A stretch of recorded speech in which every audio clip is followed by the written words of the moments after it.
လူသူမရှိတဲ့ကျွန်းတကျွန်းပေါ်မှာ9နှစ်ကြာပိတ်မိနေခဲ့ရင်တင်ဘလူးရှင်းသမ်းမလဲအန်ဂျမန်ပင်လယ်ရဲ့ဝေးလံခေါင်ပြားတဲ့နေရာတစ်ခုမှာကိုဆိုးဆိုတဲ့အမျိုးသားတစ်ယောက်ဟာတေမင်းနဲ့မျက်နှာချင်းဆိုင်ခဲ့ရပါတယ်လွန်ခဲ့တဲ့9နှစ်ကသူစီးလာတဲ့ငါးဖမ်းလေဟာကြောက်စရာကောင်းတဲ့မုန်တိုင်းတန်ကြောင့်ပင်လယ်မှာတင်မှောက်သွားခဲ့ပါတယ်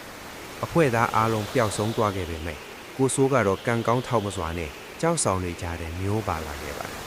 သူတတိယလာတဲ့အချိန်မှာတော့ဘေးပတ်လေးမှာပင်လယ်ရေပြင်ပြပြကြီးနဲ့ထူးထပ်တဲ့တောအုပ်ကြီးကလွဲလို့ဘာမှမရှိတော့ပါဘူး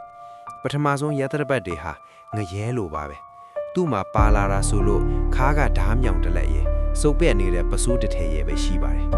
တောက်ရေရှာဖို့အတွက်သူဟာတောထဲကအုံသီးတွေကိုရှာဖွေခဲ့ရတယ်လို့စားစရာအတွက်ကန်းကြီးကခရူးနဲ့ကမာတွေကိုပဲအားကိုးခဲ့ရပါတယ်ညဘက်ရောက်ရင်တော့ကျွန်းရဲ့ကြောက်စရာကောင်းတဲ့အမှောင်ထူးကစတင်လာပါတယ်တောကောင်တွေရဲ့အော်သံတွေလေတိုက်သံတွေဟာသူ့အတွက်တော့ခြောက်ချားစရာပါပဲဒါပေမဲ့သူအရှုံးမပေးခဲ့ပါဘူးတစ်ကိုင်းနေအုံးလက်တွေနဲ့အိတ်စရာနေရာလေးတစ်ခုကိုအခက်အခဲကြားကစောက်ခဲ့ပါတယ်အချိန်တွေဟာလားနဲ့ချီကုန်ဆုံးလာပါတယ်ကိုဆိုးရဲ့အတွင်းဟာလေတောလူတယောက်လိုဖြစ်လာခဲ့ပြီစပင်တွေမုတ်စိတ်တွေဟာဖြရိုးဖြရဲနေပေါ့ဒီ9နှစ်အတွင်းမှာသူအကြောက်ဆုံးအရာကတောကောင်တွေမဟုတ်ဘူးအထီးကျန်လူပါပဲစကားပြောဖို့မရှိတဲ့အတွက်သူဟာကိုပြင်းစကားပြောရင်းစိတ်မယူသွားအောင်ကြိုးစားခဲ့ရပါတယ်တနေ့မှာတော့သူဟာကျွန်းရဲ့အလဲတဲ့လိုင်ကူတစ်ခုကိုရှာတွေ့ခဲ့ပါတယ်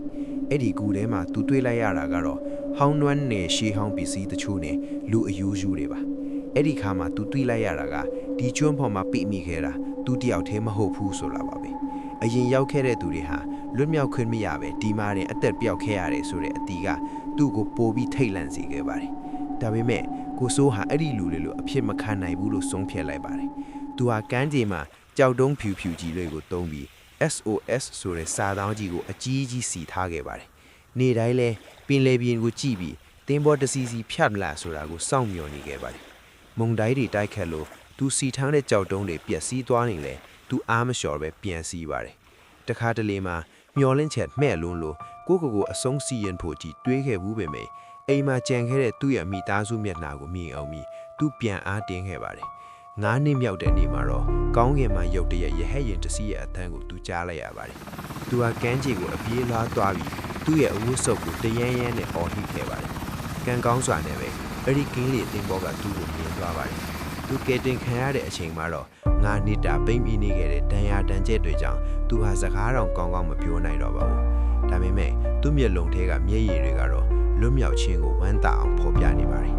ကိုဆိုးရဲ့ရှင်သန်မှုပုံမြင်ဟာလူသားတွေရဲ့စိတ်သက်ခိုင်မာမှုဟာဘလောက်အထိအစွမ်းထက်တယ်ဆိုတာကိုသက်သေပြလိုက်တာပါပဲပင်ရောဒီလိုအခြေအနေမျိုးမှာကိုဆိုးလို9နှစ်တိုင်တောင့်ခံနိုင်မလား